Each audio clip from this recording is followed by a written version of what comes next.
So, thank you, Kenny, for joining us. Kenny Ames, recently with Columbia Books and Information Services, where he's the Director of Business Development. Kenny and I met through the association community, and he'll perhaps talk about his experience there.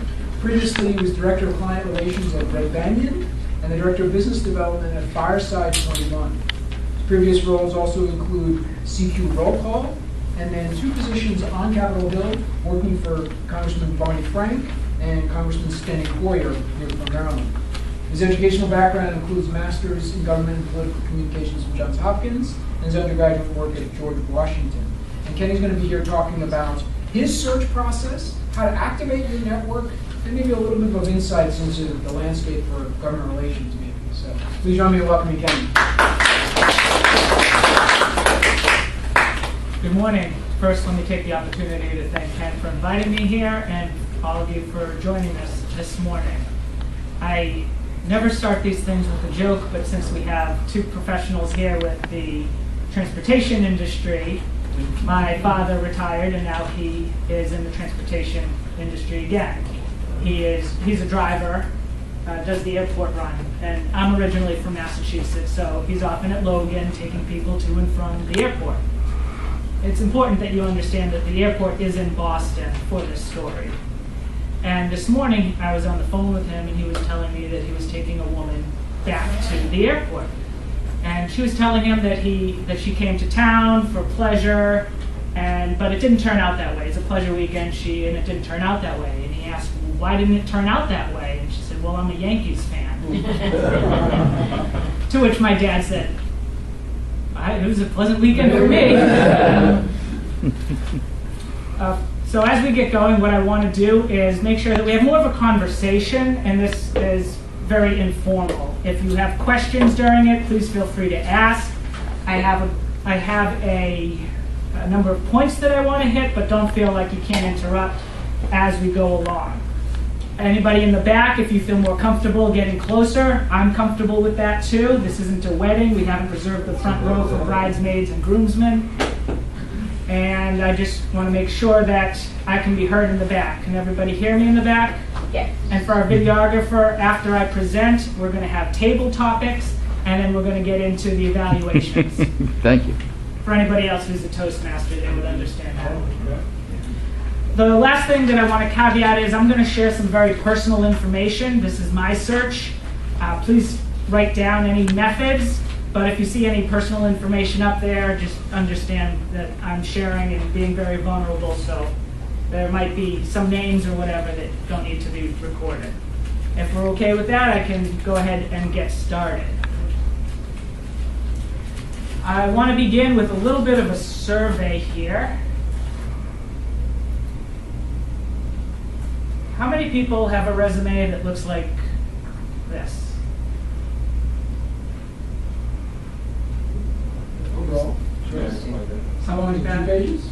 Oh no, this one's 3. This is the long resume. This is everything I've ever done. Or maybe you have the career summary and highlights. When I began my job search, these were the 2 resumes that I put together. And I began my job search back in June when I left Columbia Books.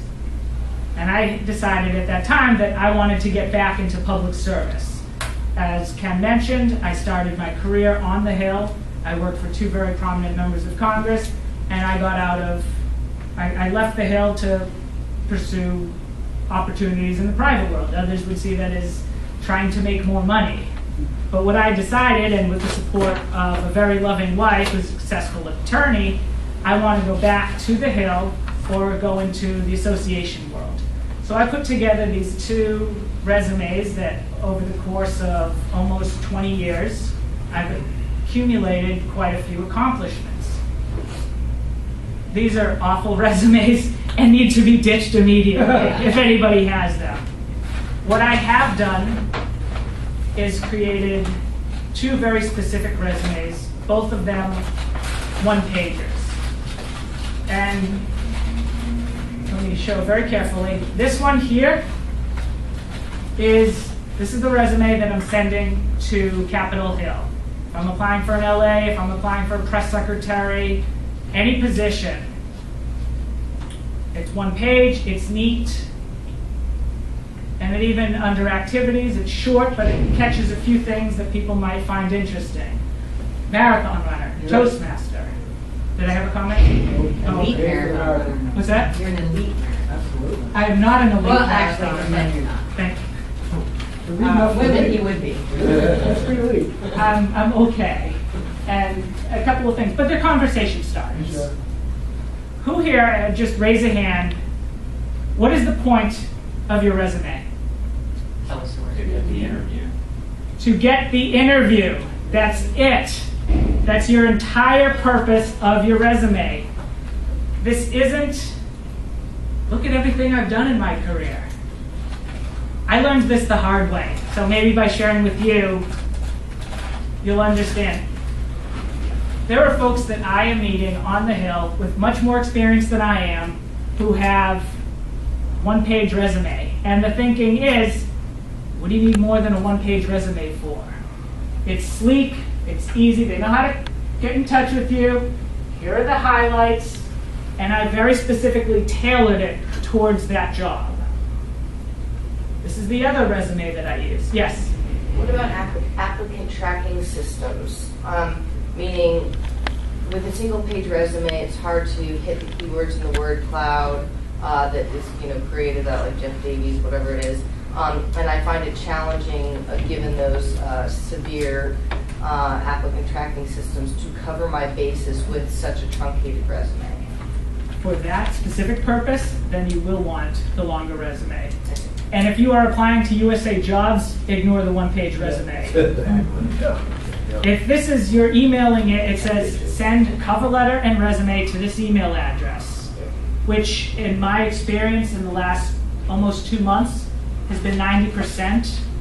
There have been maybe 10% where it's submitting and then you can connect it to your LinkedIn, and then you're going through and you're trying to hit keywords because you're working on an algorithm. So there's always an exception to the rule. But for the most part, if you're submitting to an email address, the one-page resume should do just fine. Yes? I've heard mixed things about putting your actual street address on a resume. Yeah. I see that on yours you put it. So in your sort of philosophy, you think it's okay to put your, rather than just saying Kenny, Washington, D.C. 20018? Yeah, I go back and forth on that, and the reason that I go back and forth on that is before I thought, okay, you know how to contact me, I've got my, here's my email, here's my phone, here's my LinkedIn. Right, so they can get in touch with you. So they can get in touch with you, but I'm applying for Hill jobs, and they want to know I'm local.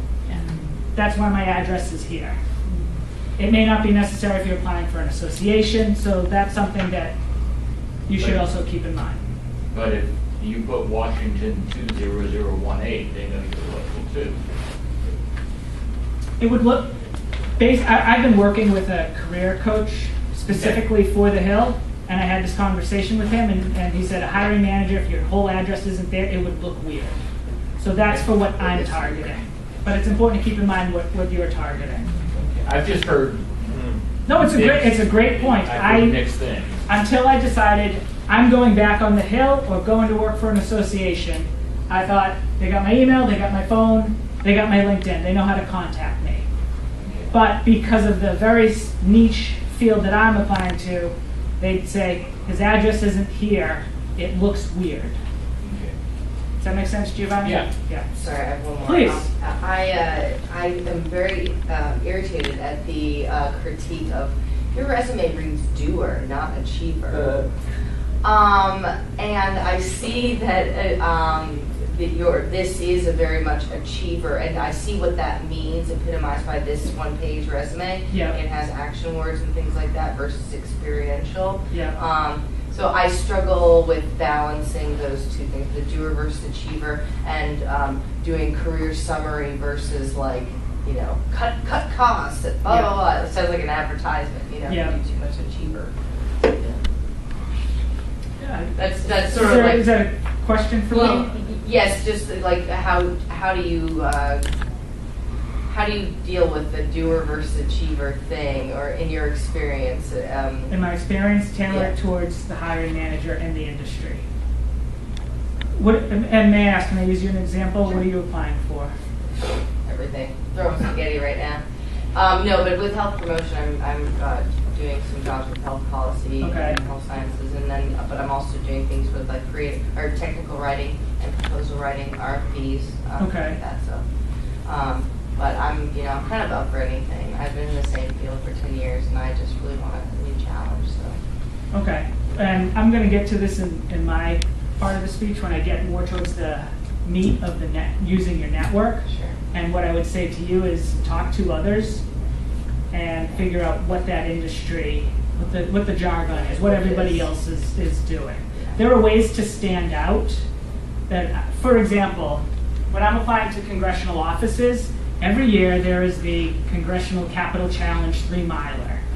So at the bottom of my cover letter, I write, and I can pull it up, P.S. I can help your capital. Right. I can help your capital challenge team. I can run 3 miles in less than 19 minutes. Hopefully, the point is to Get the interview. get the interview. It jumps out. So I'm curious, Yeah. as you say you work with a career coach. I have been as well and completely redid my resume. Yeah. And it's all, what's missing here from me Yeah. is stats and If you need stats, see. numbers. So if I go back, whoops, what did I do? Your other resumes to me I wouldn't look at. I have had very positive experience from recruiters in the last 2 weeks saying, wow, I've never seen a resume that tells a good story. Oh, man, I broke it. Whoops. So what I would say is, I was going to pull up my sales. When I was in business development, I had numbers. Went from 25% to 37%, number one in market share. Yes, I used those numbers. But again, the point in the resume that I want to stress is one page, unless you're going through one of those systems and try to make it sleek. And the only point of the resume is to Giovanni, Get the interview. get the interview.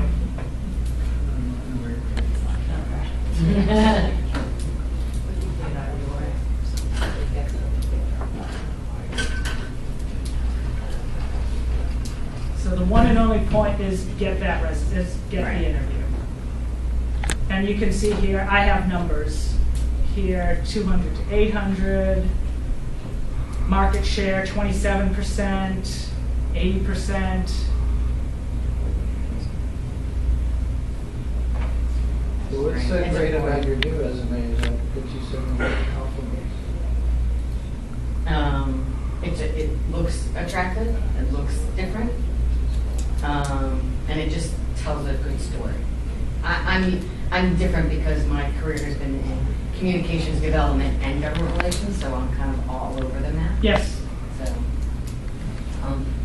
Comparing your two resumes, I'm a fan of Times New Roman, Yep. and some people say it looks too old school, and if I'm going to commit the sin of being over 40, I can't act over 40. I should show that I'm contemporary any way I can. Right. So, should I, if people say Times New Roman is too old school, should I go with, comparing your two resumes?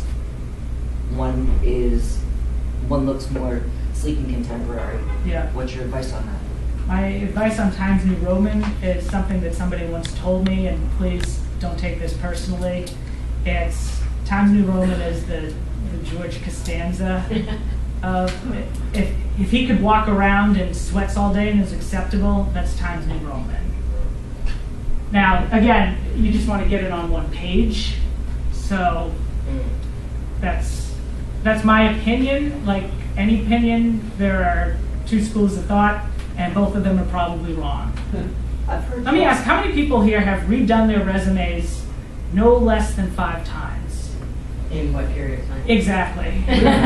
We've redone our resumes so many times and get so many different conflicting advice. And this is a perfect segue into the meat of my presentation, is it's important to talk to your network and figure out what does your field finds acceptable? Where's everybody going? You don't want to, yeah.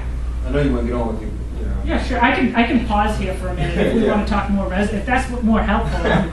I was just curious, you know, on that same topic of conflict enrollment, what do you feel about people jazzing the resume up with colors and images and those type of things? Do you suggest that, or because I've had resumes where I had a little bit of color in there as well? Do you know when you're applying to that particular company? Yeah. Are they a colorful company? No. I'll give you an example. When I was at Fireside 21, we constantly asked people to submit non-traditional cover letters. That was the instruction. And I had a friend who applied for a position there, and I told them, do not submit a traditional cover letter. So in both cases, a friend and a cousin actually, and it got them interviews. One she pretended she was on her favorite NPR show and they were doing an interview, and she transcribed it. And at my old company, they're big Star Wars nerds. And my friend designed a website pretending that Fireside was in the Star Wars universe. It got her the interview. But if they are not asking for you to be creative, there are other ways to stand out with interesting facts. Sean, I'm sorry, not Chris, my mistake. Sorry. To answer something that I know that happened in terms of color, well, not only printing, but I had someone I knew who decided they would jazz theirs up by saying, well, I worked at Citibank, and they put the Citibank logo, yeah, and they put the actual company logos up. And it made it interesting, but Citibank actually, because another person they had worked with got in touch with them, said, hey, that's a violation of copyright. And you think that, oh my God, Citibank has bigger and better things to do than contact this person. But suddenly they're saying, hey, you're violating copyright by putting our logo on your resume.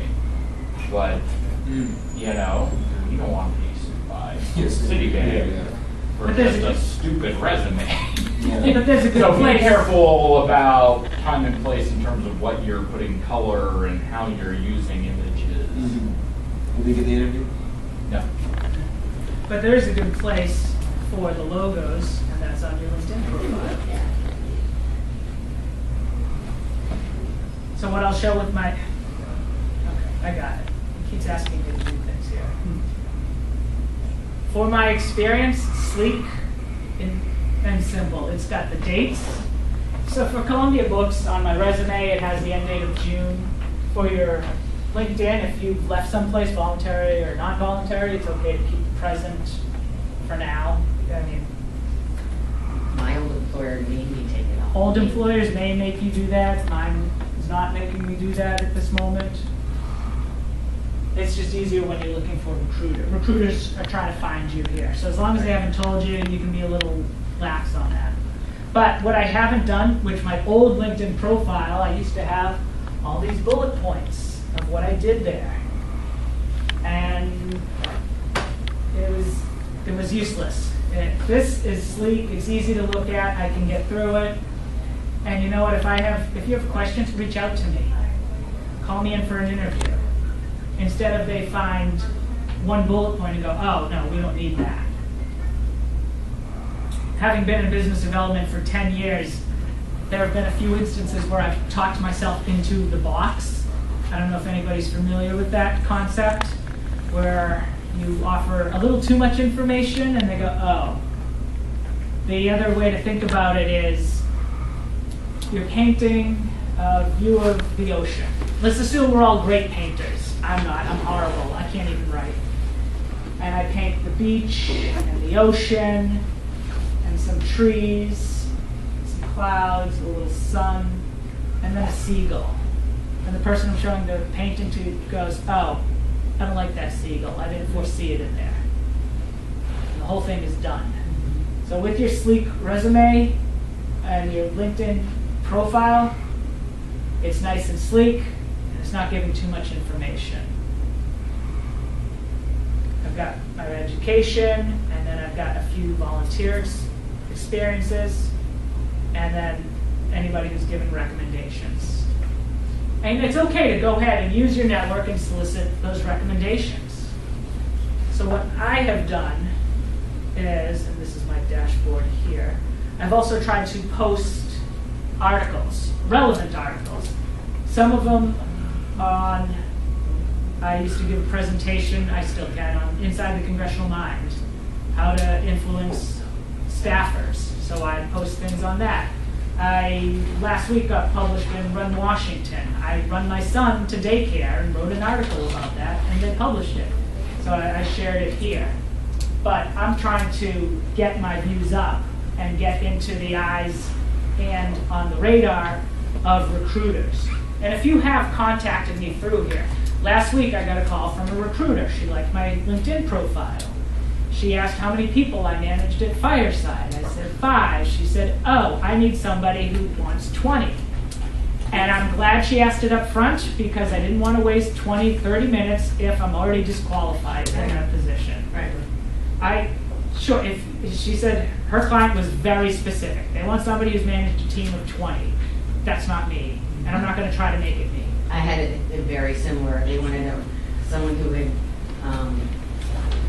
managed remote staff, managed about 30 remote all over the country. Yep. And they wanted 100. Okay. I mean, good luck. But again, I can still use my sales background Right. to say, yes is a good answer, but my second best answer is a very quick no. I'm not wasting any time with that company. I'm not wasting any time, resources. I'm not filling out these online job things that take 2-3 hours of my time. My favorite ones are the ones that are easy to apply. I can just apply, and that's what I've been doing. Yes.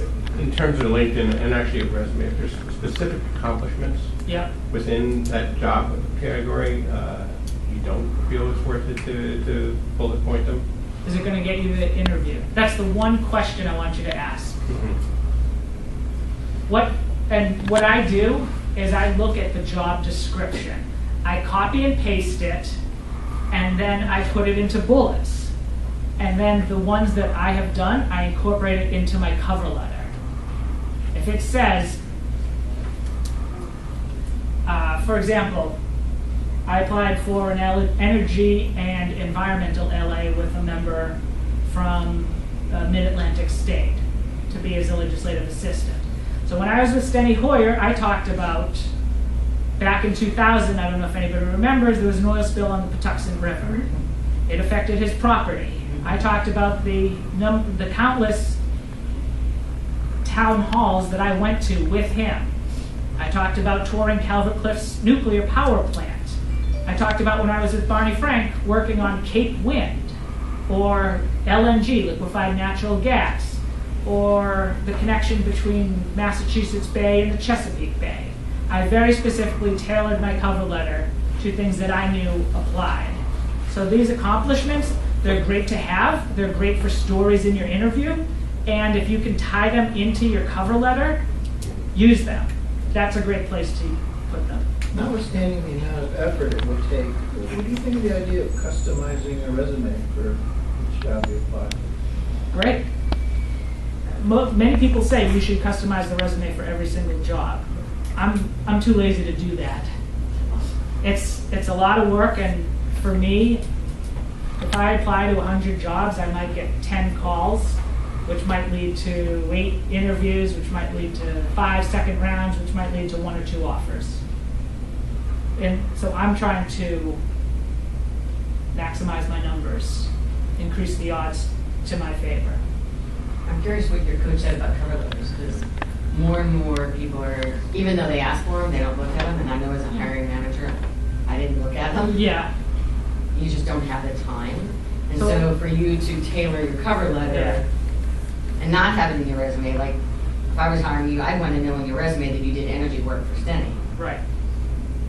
if that's the kind of LA position you're applying for. I'm just curious, did your coach say anything? We haven't Okay. discussed cover letters specifically. So I would add that I look at the cover letter as just another opportunity to communicate and stand out. And we don't want to leave those on the table. Will they be read? Chances are no. Will they be certainly not read at the beginning, but it could very well make a difference between you being in the A pile and the B pile. We're moving from B to A. So I recommend do not pass up that opportunity.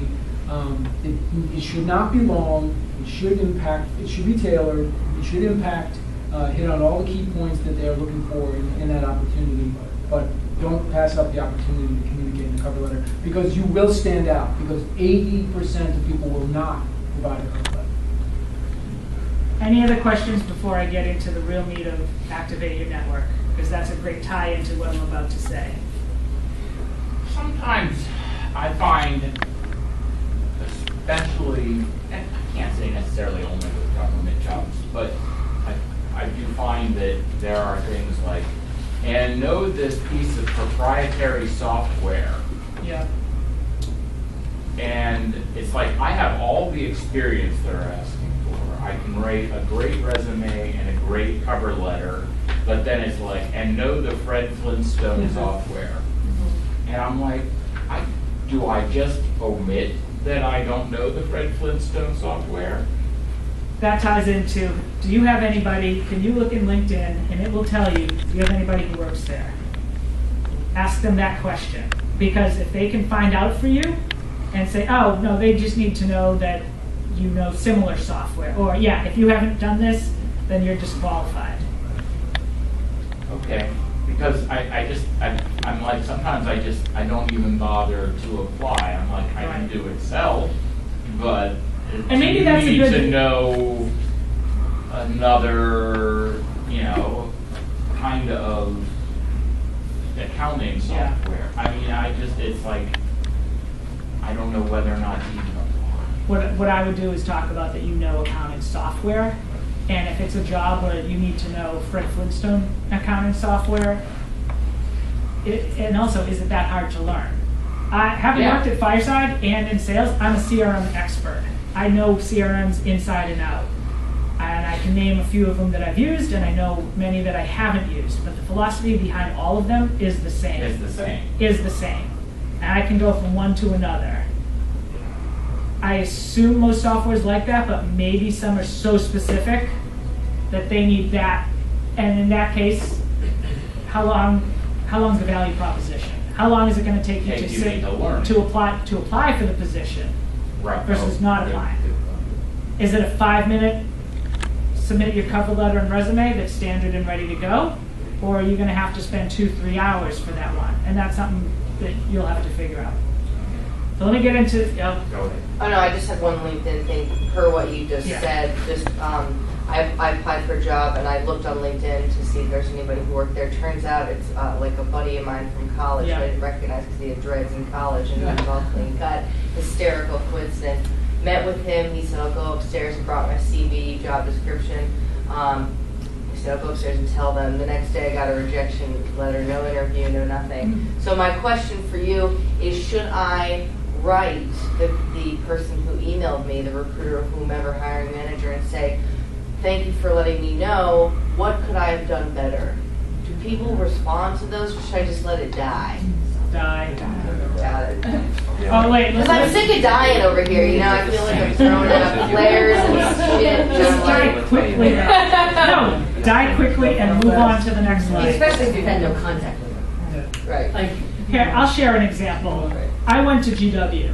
I applied for a position at GW through my network.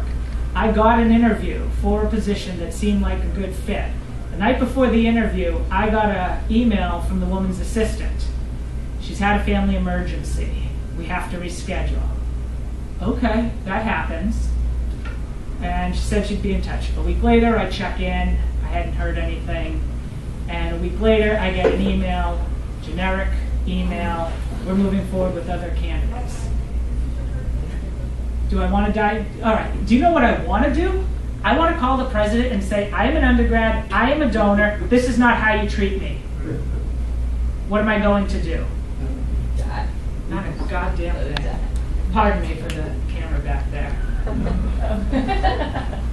what's the point? Right. Will it get me a job? I guess the only point would be to get some direction on what exactly I'm missing here. Here's something that Nothing, I guess. Here's something as a high extrovert, as somebody who believes everything is about me somehow, I've had to learn, it's not about you. It's not. I teach this, and this is undergraduate at Drexel University. Yeah. You have to talk in the you attitude, not the me attitude. Yeah. And this is all books now coming out for business and science. Yeah. And they're saying science is taking over, and if you don't speak a you attitude, which is to the person, not I, me, I want to do this, I want to do that. You speak more positively in the you attitude, then you're networking much better. Yeah. Most of us don't. We're 1%, we're all in the me attitude. They want you to get to the 2%, we're in the you attitude. You don't have to read this book, but I have to teach it now. Okay. Good. Last one, and then I'm going to get into what I thought I was talking about. I applied for some positions with organizations where I was an absolute perfect fit for the organization and the specific position. And a few times it happened where I was really surprised I didn't even get interviews. And the only way I can think that I was not a good fit is I know that they're very youth-oriented, very under 35. Yeah. So, and I'm wondering, I've heard that if you leave dates off the resume, that it goes right into the body. They don't even call you, but if you put it on there, like, this person's over 40, and that, sad to say, that does disqualify you for some positions, again, Yeah. right into the garbage. What's your advice on leaving dates on or off? Put it on. If it's a youth organization and they're violating the law, what are you going to do? There's no remedy. And I'll give an example. A few years ago, and this is tough for me to say, but I was offered a job, and I happened to make an offhand comment that I get back to them on Sunday because Shabbat. I saw ADL. Well, you saw it somewhere? I saw ADL, sorry. Oh, okay. And on Monday, they reneged on the offer. They withdrew the offer. Not because of the religion, but because they needed the person to be available. And in fact, I'm not Shomer Shabbos. I just like to be able to have a little time with my family to either Friday night or Saturday do something. Okay, great. So I can call ADL, I can call EEOC, and they both can tell me the same exact thing. What they did is probably illegal, but what's the remedy? And did you want to work there anyway if they're going to do something like that? And I'm going to take this opportunity to point out there are now 3 Kens in this room. Yeah. So we're up to the number 3, and if you remember nothing else, the name Kenneth in Latin means handsome. So let me get to the actual meat of activating your network and getting it to work for you. Each job on the Hill that I have applied to, I have been able to reach out to somebody and say, do you know the hiring manager? Can you connect me? And they'll give me a quick yes or no. Yes, I can forward it on. I know them, but not really well, or I don't know them at all. Yes, well, not If really. we looked at LinkedIn here, I'm not going to apply for this Pfizer job, Please go with mine. but it tells me how many alumni are there from my network.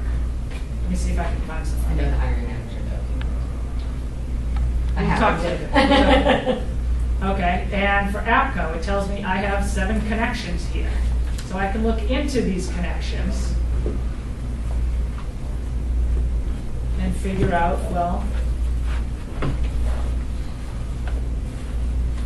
oh, okay. See, and then I would say, Jerry Ann, she helped me with giving me quotes for my thesis. I absolutely could reach out to her if I needed to, if this was a job that interested me. So when you apply for something, make sure that you're using LinkedIn and look through your contacts. Make sure that you see who's connected there. It could be a second degree. Look up the hiring manager. Are they a second degree? Who is the person that can connect you? And write a very simple, LinkedIn will provide you some language. Please personalize it. Unless you just don't care and you're trying to get through quickly. But if you care about it, personalize it. Hey, how's your kid? How was your summer vacation? I'm very interested in this. Don't beat around the bush. I'm very interested in this. I want to learn more. And hopefully, if you're close enough, they'll tell you. Yeah. Just from my own experience too, I would use your network on LinkedIn before you apply for the job. Yep. There was a chief of staff job that I wanted at a huge global nonprofit. And I reached out to someone and Yeah. like, I think it's too junior for you. Let me find out about it and I'll get back to you. Right. And sure enough, she's like, don't apply for it. And so it was great because I didn't waste my time. Right, and that's a very helpful piece of information. I have talked to folks on the Hill, and they've been able to tell me that's a junior position. It would look weird if you applied for it. So for me, certain position, like a staff assistant or an LC, I'm not applying. LA, I can go back in an LA. Anybody can go back as an LA and start off there. But what's important about your network that I want to impress upon everybody is to track everything. And this is my tracker. I mean, I've taken out all the names and dates, but these are my contacts. Everybody I know, go through and write, these are the people that are going to help me. These are the people that could help me. These are my close contacts. I ended up, off the top of my head, with a list of about 100. And other people, you may have 20, you may have 25. But make sure you're writing them down.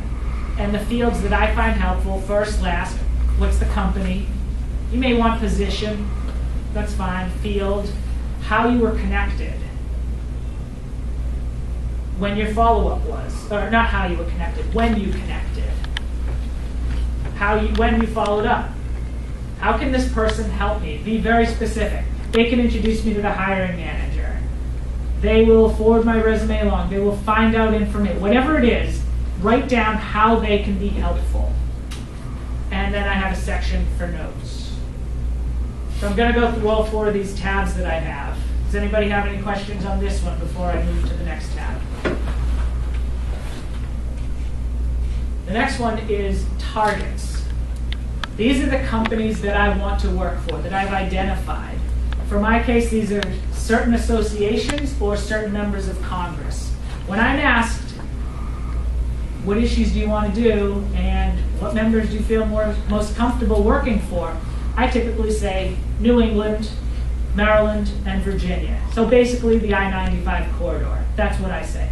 But if there's an outstanding member from California who's close on my issues, that would be great too. So write those targets down, identify them. I'm a big believer in tracking absolutely everything that you do, because if you didn't do it, how are you going to follow up? How are you going to stay in their mind? How many coffees have you had where afterwards you're on to the next thing and you don't even remember at the end of the day? So how are you going to stick out in their mind? I know on average when I'm having 3, 4, 5 meetings a day in a professional setting.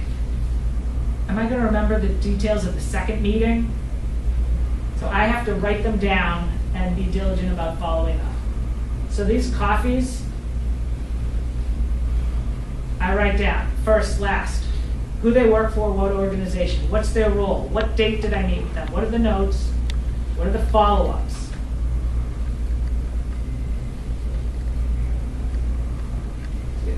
Nope, just follow up. This has been my bread and butter when it comes to trying to get back on the Hill. I've interviewed now, and this is almost 2 months,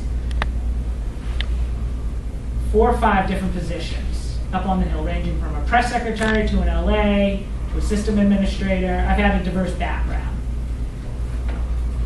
And in each time, I've been able to meet with somebody who connects me to somebody else I didn't know.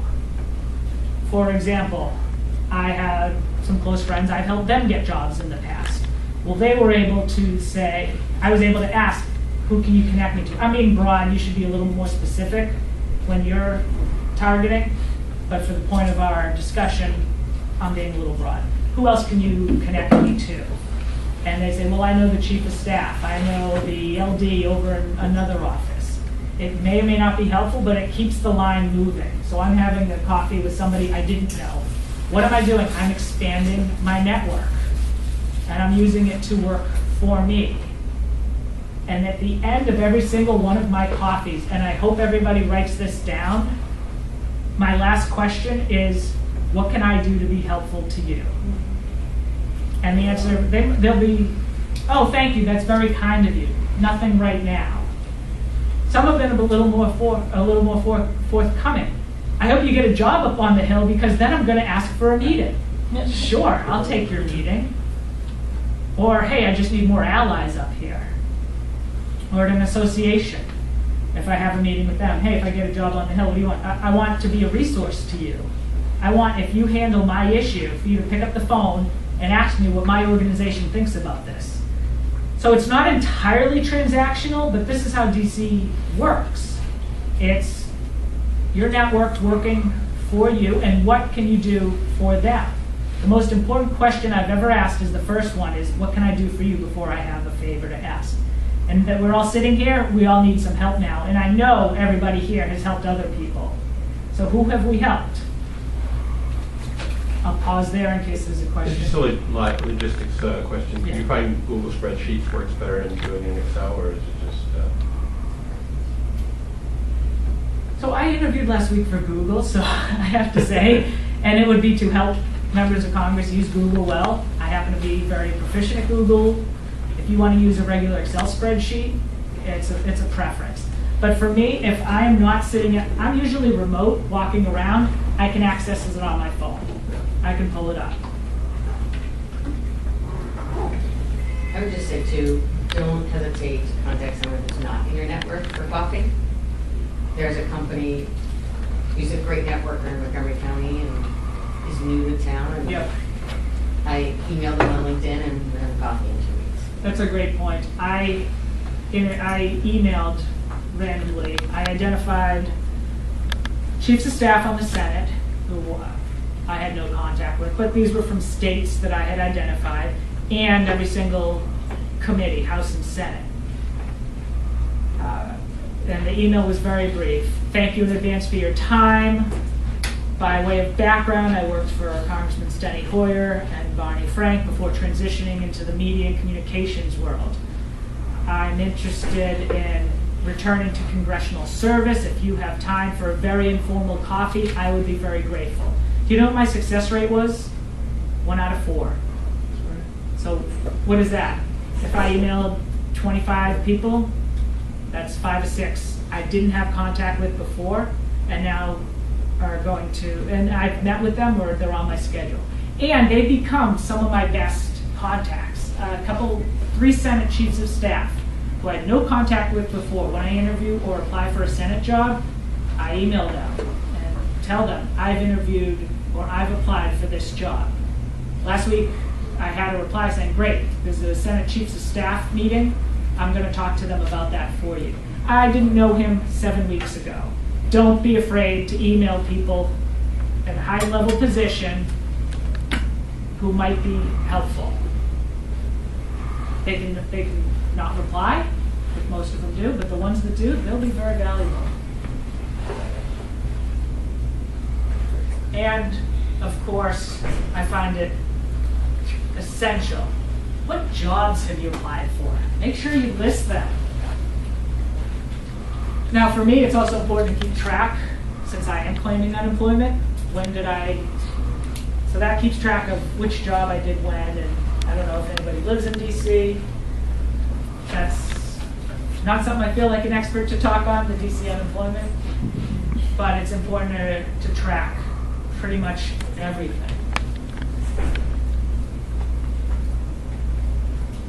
At the end of every single day, I write down, what did I accomplish that day? How many of you have been in the job search for a while and you feel like, I haven't done anything today?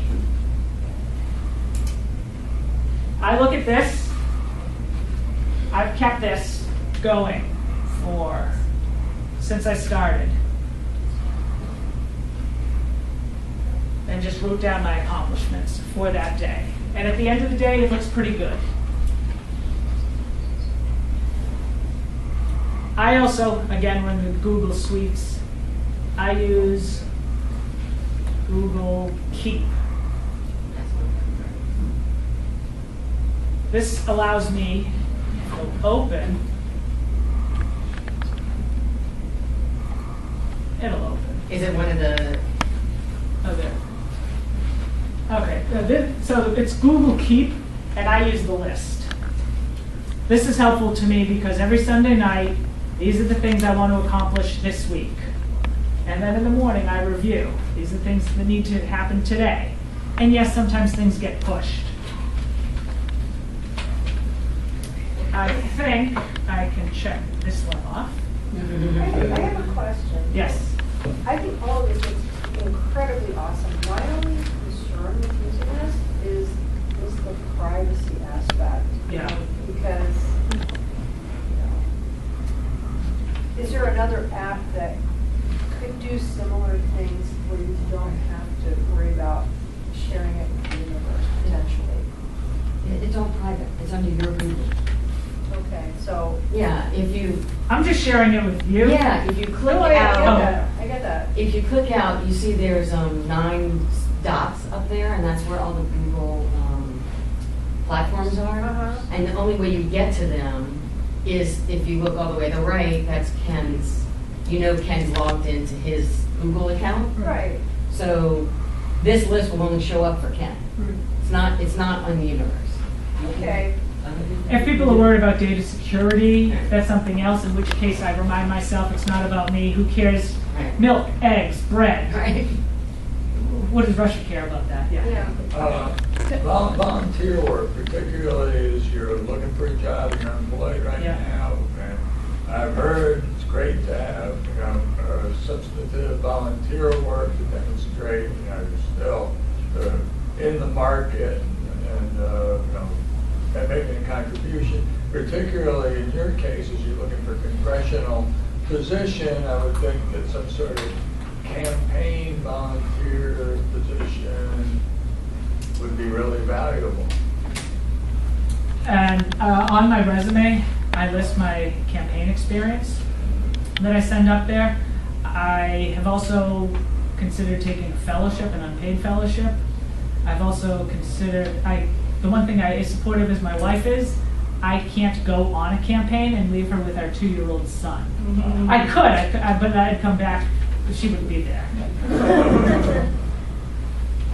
Yeah. Question about hierarchy of to-do lists and the power of sort of writing versus having typed things. So first, I have whiteboards posted around the house, 4 of them, Yeah. for different to-dos.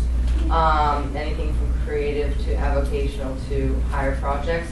But the other thing is I find even with that little cute system in place, my to-do list become 30 items long very quickly. And it Yeah. could be anything from get a sponge from CVS to make a portfolio for this person to collaborate. Yeah. It's like, so I have trouble with that. In your experience, do you have a certain way, a golden rule for your to-do lists to get as much accomplished as possible? Do I have a golden rule? Do I consider it an accomplishment? Is it a task? Will I forget it? If it's something that I would forget or that's very important, I want to write it down. And if you use handwritten versus something online, that's purely personal. For me, I want to be able to access it while I'm mobile. I like the feeling of check, that's crossed out and that's done. I think a few times in there, I don't think I've ever made the bed this morning. There was one morning I didn't make the bed and. What was the name of the Google component you're using for your to-do list? Keep. K-E-E-P. I have another suggestion. There's an app called Evernote. Evernote, I've heard of that. Seems like that. And I think it's free. And there is a premium version, but I think you can probably get away with using the free version for most of what we need to do. Before Keep, I was using Things. You can't do a list in Evernote. Oh, you can't? That's the part that was kind of cool, was how you can do a list in Evernote. Yeah. And So let me make sure that I've checked everything that I wanted to talk today. The one thing I wanted to stress is track everything. And this is not my strong suit, tracking things. I don't like to make Excel spreadsheets. I don't like to write things down. I'm an ENFP, so I'm distracted by shiny objects. Ooh, let's go over here. Ooh, I haven't thought about this.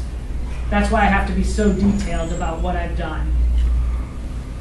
I use Google Keep as my to-do lists, and each week I archive the last one. And I copy it, then I archive it and change the date. So anything that doesn't get done, and I know there are some things that aren't going to get done that week, but I don't lose them. I'm also very good in Gmail. When I send an email, sent using the Remind Me function, it'll pop up. Is anybody using Gmail? Yeah. Okay. So in the Gmail function, and I think I'm on.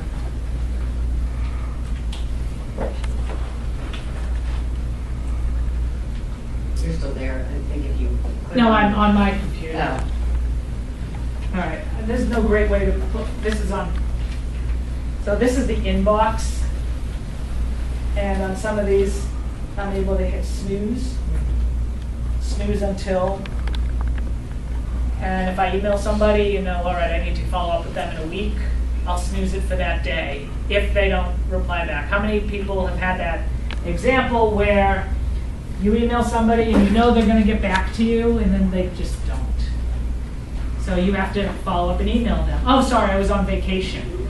How many people are getting, I was on vacation this summer? How inconsiderate is that? I need you here now. Pertaining to job applications, how do you apply that? Meaning, if you apply for something, when do you follow up after the initial thank you for whatever? And if it's been 2 weeks, do you email again and say, just wondering if I'm still a candidate? Are you asking, have they contacted you? Meaning, after you do an interview. After an interview. After an interview, and then you send in a thank you note. Yeah. And you're waiting, and you're waiting, and you're waiting. When do you put a reminder to follow up with them, if ever? That's like the answer I'm going to give you is an art critic. When do you feel like, the art critic, are you look at, this feels about right, I like how this looks. Sure. What's the feel that you got from the interview? The example that I give, I applied for an association job downtown. He asked for references, said it was early, but he wanted to do it early in the process. So I met with him late in July. And on Friday, I emailed to say, hey, I'm still very interested in this. And he wrote back very quickly and said, thank you, we will be in touch. What I have found out was they're hiring for my position that I applied, but somebody senior up submitted their resignation and is going somewhere else. So now he has 2 positions that he has to fill, and he's new to the organization, so he's doing an evaluation of his needs. Has nothing to do with me. I just followed up to say, I'm still interested. He replied, thank you, and there's nothing else I can do from now other than wait. Yeah. I have a question about references. Some people ask for the references early on, and I'm reluctant to give the references only because I don't want to wear out my references. Mm-hmm. So I don't want people to be calling this person 12 times before they decide that they want to hire me. I mean, typically that's done after they've had the conversation with you, they've decided that you've got the skills, you're a good fit, and they just want to make sure that you're not an axe murderer, and that you've got, that other people have your back as well. And that's when that should be done. I'm concerned when people ask for it early on and they call the references before you've even had the interview, or they want to do that. And that, to me, sounds backwards. How have you dealt with that if you've even, encountered that? Can I give you an answer that may make you a little uncomfortable? Are you okay with that? Sure. Has this situation ever happened to you? Where, I don't know. That's the thing. I want to keep it. Well, you said that your concern was not bothering or overusing your references? Correct. Has any of your references ever said to you, you're overusing me? No, but I'm not sure that they would if that were the case. They may not come back to you. They may just not respond. You see what I'm saying? And you don't know if they don't respond. I think you're worried about a problem that doesn't exist. If I can be frank with you. Okay. And how you use your references is up to you, but my references, Okay. they're my advocates. They know me in and out. They love me. They're happy to talk to as many people as possible to help me land a job. Okay. That's what I found most people's references are. And usually you got 3 or 4, or maybe you have a wider one, a wider network where depending upon the type of job, you can use different references. I've never experienced or had that where you're overusing a reference. That's my own. If you feel differently, then you have to proceed as you feel. Does anybody want to weigh in on this from experience? Just to be cautious, I'm going to put snow tires on my car today also. Down the bottom here, is that the beginning of a thank you email letter? Or No, that's Ken's correspondence. This was my own preparing for this. I just wanted to make sure that I touched on all of these. So after you meet somebody for coffee, you would follow up with an email? I follow up with email. Thank you for your time. This is what we talked about. Thank you for doing what you promised to do. And then I wait five days. I don't know why 5. I guess I'm still a big fan of the movie Swingers. 5 days. And then I say, did you do that? It's a reference. I have 2 questions. One, I still use Hotmail. Okay. It still works. I've had it now for probably 14 years, 20 years, I don't know. But What's your Hotmail address? GIOCAPP, the first initials of my name. It's not Teddy Bear and No. Okay. And I don't know why Teddy Bear. I saw Christopher Robin on the way in. Okay. So I mean, it's pretty straightforward. Okay. It's your name. Yes, it's my name. And the thing is, I haven't changed it because it's sort of like my phone number. People know it. It's my email, and it's been consistent. Okay. But some people are like, Hotmail? You're trying to get a job with a Hotmail? You can have more than one email. And you can also. Officer, anybody? But the thing is, I've tried Gmail and I've never I don't like the way Gmail writes. I don't like the way it.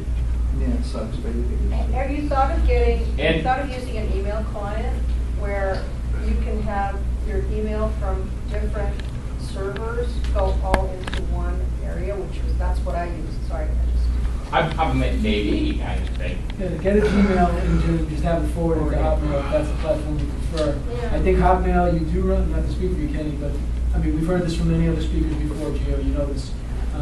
It labels you. It Just like labels you AOL. as a I was just going to 20th say century AOL. professional. AOL. Because I actually have AOL is. I actually have a CompuServe. I have a Gmail as well. It's actually GIOCAPP at Gmail. But when I've used it, I don't like the layout. I don't like. Let me ask you this. If So I you don't just use your use Gmail for your job search, every time you check Gmail, you can go, ooh, who's replied to me today? What interviews do I have? And then for your personal stuff, you can keep using Hotmail. Okay. And you don't have to. You don't have to. You don't have to get a new email. You don't have to tell people that have your Hotmail account, your new email. It'll automatically forward, and then the email back to them would be your Gmail. Oh, okay. Now the second question. Oh, I right. have, Second question, and then we'll go to. Maybe it's not quite related, but I had a job. The first interview, part of it was because I did writing. They said, okay, we want you to write, because it was a corporate communications job, can you write us a 6-month advertising plan for our company in the next, I think it was 48 to 72 hours, so that, we can see the product, to see the quality of your work. And, I was really, I did it, but I also, Did they call you back? No. And they Okay. took your product. And they took my product. Okay. I felt kind of screwed, frankly. I've had So that this is happen. where my sales experience comes in. Okay, please. Where I would come back and say, let's pretend I go ahead and do that. What happens then? If you want to know the future, bring it to the present. If I go ahead and do this assignment, what happens then? Am I going to get the job? Am I going to be a finalist? Why are you asking me to do this? Also, use your network. Did you know anybody who worked there? Can you ask, why are they doing this? This is a lot of time. I've done this before. It was a lot of time. I applied for a job once, and they asked me to write a business development unpaid. plan. And it was great. I wrote a great plan. It was, and it should have been, it was like consulting. Raise your hand if you think I got called back for that one. No, I got they've discontinued this position. They're not going to fill it at this time. Because they got the solution. That's right. I hope you didn't. Oh, sorry, I was going over here. Sorry. To answer the specific question that you had about experiences with calling references, because this is such a good one, I have the same issue, and the pros and cons, when they want not just your resume and writing samples in advance, Yeah. but also 3 references and their contact information. Is this an online? Some of the established companies, they have online, submit some references. I have some very standard people that love me, know me. I use them. That's just it. My 3 references, my 3 key references Yeah. are wonderful, great experiences. They're the kind of people that are going to definitely definitely move things forward for you, say glowing things. Yeah. I did have in the pros and cons column, what makes me very selective about, instead of treating the job like a game of numbers, I realize I'm putting my references out there for a lot of them. So I really scour the position, like, is that a wish list before I apply? Yeah. To see, what are my chances of getting this job? Because this is, on the pros and cons, one reason I'm reluctant to do it is because I did have a recruiter where they had young people making these contacts that had absolutely disrespectful phone manners and practices. They badgered one of my references by calling him and emailing them 4 times in one morning. Yeah. Without giving him enough turnaround time, which makes me look horrible. It's like the badgering's coming from me when I Yeah. never would have disrespected his time in my life. And the tone they took with me on the phone, that whining, that younger people do indeed use this these days. I'm like, if they're acting entitled and snotty with me while they're courting me, how are they speaking to my references? Yeah. So that's the reason I'm reluctant. The only reason I do it is this. Somebody said to me, you're competing against people who will give those references out. And if you send your material in and you don't give them what they want, it's going right in the garbage. It sounds like the question, would you want to work there in the first place if they act that way? You have to answer that. Well, if you get the job, would you be happy there? It sounds like, This was a recruiter, and while they connected me with a great company, yeah. and I would have been great if I had been dealing directly with that company, the recruiter was so unprofessional that they interfered with the relationship, Yeah. and it made me really reluctant to deal with recruiters. If I had been dealing one-on-one with this company, I'd be working there full-time with them now. They And I absolutely appreciate- undermine the process. Yeah, and we all have examples of unfair, where we feel taken advantage of. I want to try to shift back towards the focus of my speech on activating your network. So what's our hard stop time, Ken? 5 minutes. 5 minutes. So if we can, any final questions to the presentation in the network? Yes, you have an action. So I was going to talk about, so in regards to some jobs. I'm sorry, I can't hear you. So there are some jobs where they require you to do a task. I know we talked about that earlier. Yeah. So there are some jobs where you just have no way. Like they're going to ask, okay, they like your resume. They're like, look, you're going to do this task. So like I know you said there is something you have to perform. You wrote a business plan. But there are some jobs that I realize like you're going to have to do it or else they won't consider you for the next process. That's what I wanted to say. Okay. Well, thank you for sharing. Ma'am. I hope you didn't cover, I don't think you Were this really specific questions about the coffee dates? Are they, they're always in person, or if the person just wants to do it on the phone? You can take it on the phone, and if they are too busy and they're happy to do it on the phone, take a phone one. I've set them up where it was supposed to be on the phone, and the morning of, it was up on the hill, I said, hey, I happen to be here. Would it be convenient if I swung by, or do you want to keep it as a coffee? I So put you it just on can the- offer like in person, on the phone, and then The hill is very Yeah. niche, where I can sit in the cafeteria and it's perfectly normal. yeah, and I can't remember the other question. Yeah, thanks. Oh, and Ken, I hope you'll share my email if you guys didn't see it up there, in case anybody has any follow-up questions or want to see anything further. Do we have any final questions before I close? Last question. I'm just full of questions today. And we can talk offline Yeah, later. no, going back to that issue where, they ask for a sample of your work, you give it, and then they just snatch it. Oh, thank you for spending, Yeah. 3 weeks putting together this wonderful proposal. Oh, we just decided not to hire for that position. I've had that happen before. Is there a way that you can keep that from happening? I've asked this question before, and the answers I've gotten are, don't give them so much information that they can actually do it themselves. Just give them the main points, and then if they want to discuss it, they can do it with you.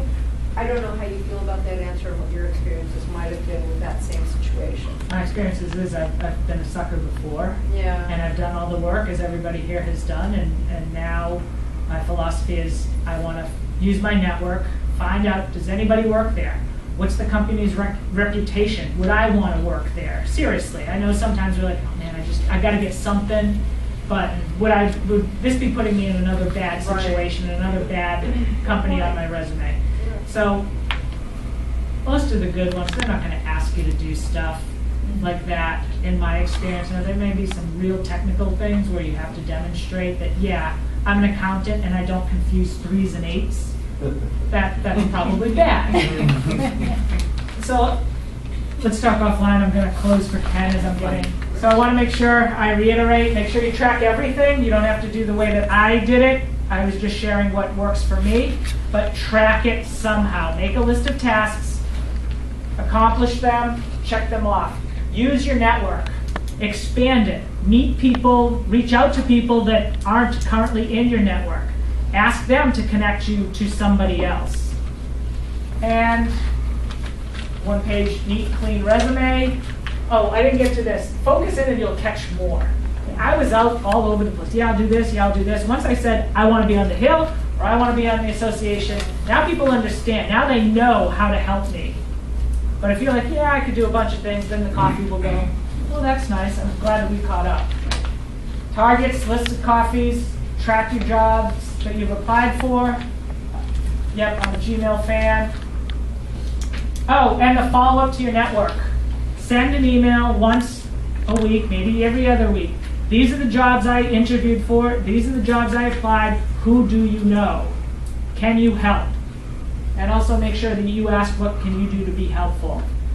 I thank you for your time this morning, and please connect with me if you have questions afterwards.